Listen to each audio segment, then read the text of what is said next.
Hello and welcome to Michael's Minty Music for today. Today we review Avril Lavigne's 2019 album, Head Above Water. It's pretty good. Definitely one of her better albums, I'll say. This is the track listing, and these are the tracks I added to my playlist. 8 out of 12, so 75%. This album's pretty good. Most of the songs are at least alright, with some of them being really pretty good, and the album flows really well. It only kind of gets slow towards the back, and even then, it's not too slow for too long.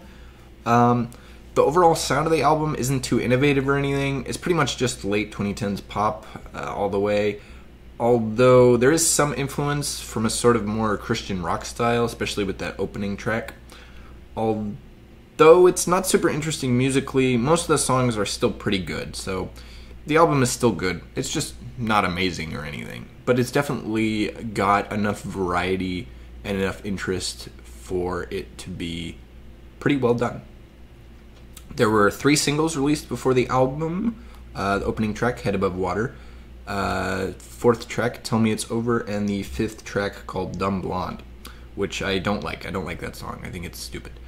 The only radio hit here was the opening track, Head Above Water, but it was a pretty big hit. That song is definitely really good and still holds up despite getting pretty overplayed on the radio. So that one, big hit for her off of this album.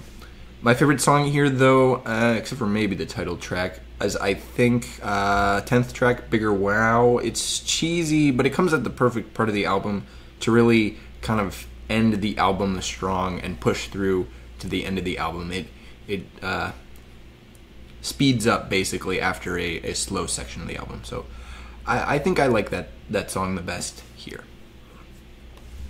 I rank this album 3rd out of Avril Lavigne's albums I've heard so far. Better than everything she's done since 2004, roughly.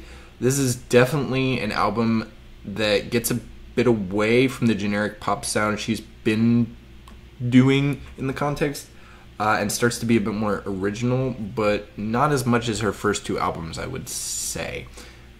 This one's definitely one of her better ones, but it's not quite as good. It's not at the same level as her first 2 albums, but it's definitely better than all the albums that sort of came right before it in the 2010s and late 2000s.